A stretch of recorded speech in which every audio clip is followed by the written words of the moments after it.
Imaginez un instant que le christianisme primitif n'était pas le bloc monolithique dont nous parlons dans les livres. En fait, c'était un véritable creuset d'idées, où chaque groupe interprétait les paroles de Jésus à sa manière.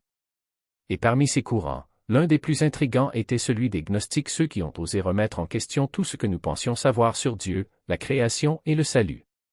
Ils n'ont pas suivi Jésus comme les chrétiens traditionnels, mais l'ont réinventé, transformant ses enseignements en un voyage mystique vers la connaissance de soi. Pour eux, le monde matériel était un piège, et Jésus n'était pas seulement un sauveur, mais un guide pour éveiller l'étincelle divine qui habite en chaque personne. Mais qui étaient ces penseurs? Que croyaient-ils vraiment?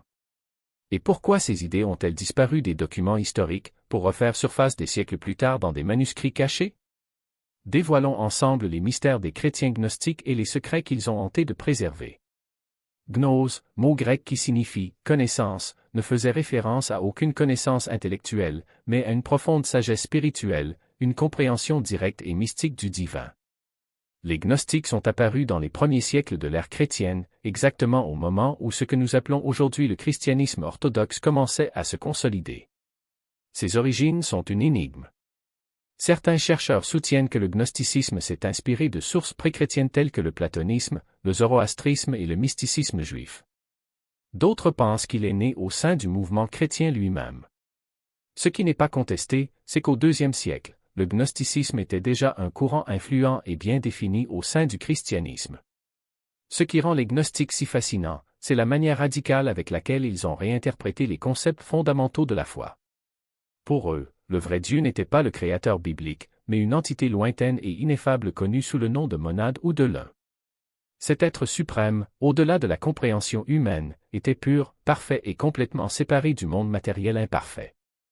De la monade émanaient les éons, êtres divins qui habitaient le plérôme, le royaume de la lumière et de la plénitude divine. Parmi eux, Sophie la sagesse a joué un rôle crucial. Dans un acte de rébellion, elle engendra le démiurge, un dieu arrogant et ignorant qui se croyait le seul créateur. Pour les gnostiques, ce démiurge était le Dieu de l'Ancien Testament, un être limité qui, sans connaître la véritable source divine, a façonné un monde imparfait, plein de souffrances et d'illusions. Le monde matériel, dans la vision gnostique, était une prison pour des étincelles divines, des fragments du vrai Dieu emprisonnés dans la matière. Le démiurge et ses archontes, dirigeants cosmiques, maintenaient l'humanité dans l'ignorance, l'empêchant de reconnaître son origine divine. Cette interprétation se heurtait de plein fouet à la vision orthodoxe, qui considérait le Dieu de l'Ancien Testament comme un créateur bienveillant. Pour les gnostiques, cependant, le salut ne venait pas de la foi ou de la repentance, mais de l'éveil à sa véritable nature spirituelle. Les gnostiques croyaient que chaque être humain portait en lui une étincelle divine, un fragment du vrai Dieu. Cette étincelle était l'essence spirituelle de chaque personne, la clé de la libération. Cependant, la plupart des gens vivaient dans l'obscurité, trompés par les illusions du monde matériel. La spiritualité gnostique cherchait à éveiller cette étincelle à travers la gnose, une connaissance profonde et transformatrice qui révélait le lien avec le divin. Le salut, pour eux, était la libération du monde matériel et le retour au plérôme. Jésus, du point de vue gnostique, n'était pas le Fils de Dieu au sens orthodoxe du terme, mais un messager divin envoyé pour révéler la véritable nature spirituelle de l'humanité. Certains textes gnostiques le décrivent comme un néon parfait, descendu du plérôme pour apporter la gnose. L'Évangile de la vérité, par exemple, dit qu'il a restauré Sophie, qui a créé la sienne et l'a soumise à son Père. Ainsi la déficience a été éliminée. Ce passage met en évidence deux aspects centraux de la mission de Jésus, la rédemption de Sophie, qui reflète le salut offert à l'humanité, et la libération des êtres humains, révélant les vérités cachées de l'univers et exposant le mensonge du démiurge. Les gnostiques avaient également une vision unique de la crucifixion. Beaucoup ont rejeté l'idée que Jésus avait un véritable corps physique, prônant le docétisme, la croyance que le Christ apparaissait simplement humain. D'autres considéraient la croix comme un symbole de la lutte de l'âme pour transcender le monde matériel. Contrairement au christianisme orthodoxe, qui mettait l'accent sur le péché, la repentance et le pardon divin, les gnostiques considéraient l'ignorance comme le plus grand obstacle au salut. La souffrance humaine est née d'un manque de conscience de l'origine divine, perpétuée par les illusions du monde et le règne du démiurge. L'histoire de Sophia est au cœur de la théologie gnostique et est étroitement liée au salut humain. Sa chute du plérôme et la création du démiurge reflètent l'emprisonnement de l'humanité dans le monde matériel. Tout comme Sophie avait besoin d'être rachetée et restaurée au plérôme, les âmes humaines cherchaient également à retourner à la source divine. Sa rédemption, facilitée par Jésus, a servi de modèle à la libération individuelle. Mais en quoi les gnostiques différaient-ils des chrétiens traditionnels? La principale divergence résidait dans la vision de Jésus. Alors que le christianisme orthodoxe enseignait qu'il était le Fils incarné de Dieu, les gnostiques le considéraient comme un révélateur de la vérité spirituelle. Cette différence de perspective a façonné toute sa théologie, de la création au salut. Pour les gnostiques, le voyage spirituel était une recherche intérieure, un éveil à l'étincelle divine qui habite en chaque personne. Et cette recherche, pleine de mystères et de symbolisme, continue de fasciner aujourd'hui. Un monde saturé de réponses toutes faites? Pour les gnostiques, la vérité n'était pas un dogme à accepter passivement, mais une flamme à allumer en chacun. Lorsque Jésus dit, dans l'évangile de Thomas, « Si vous mettez en lumière ce qui est en vous, ce que vous ferez naître vous sauvera », il ne proposait pas une formule magique, mais une invitation à une transformation radicale.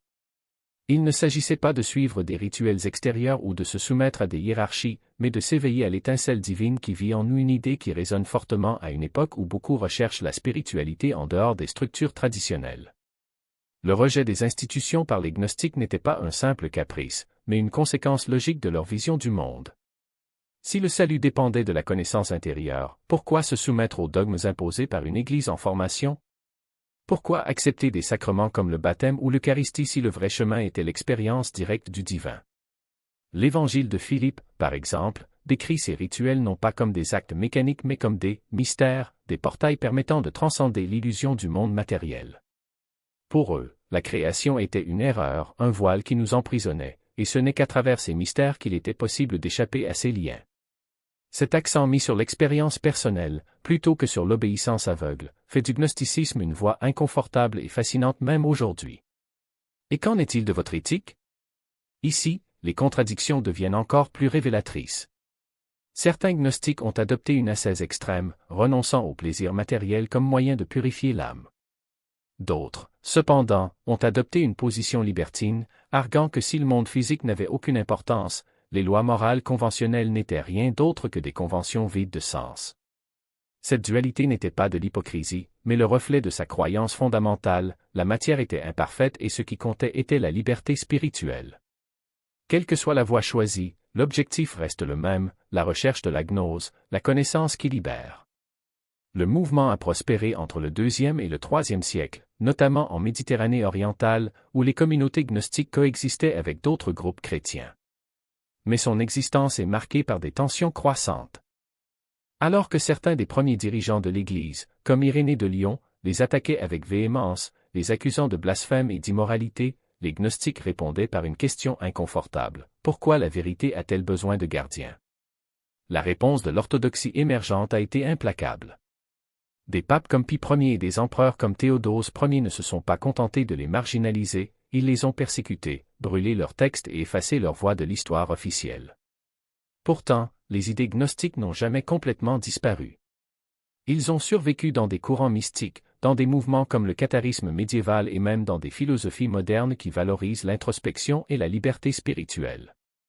La découverte de la bibliothèque de Nag Hammadi en 1945 a été un puissant rappel, ce qui a été réduit au silence par la force peut ressusciter, plus vivant que jamais.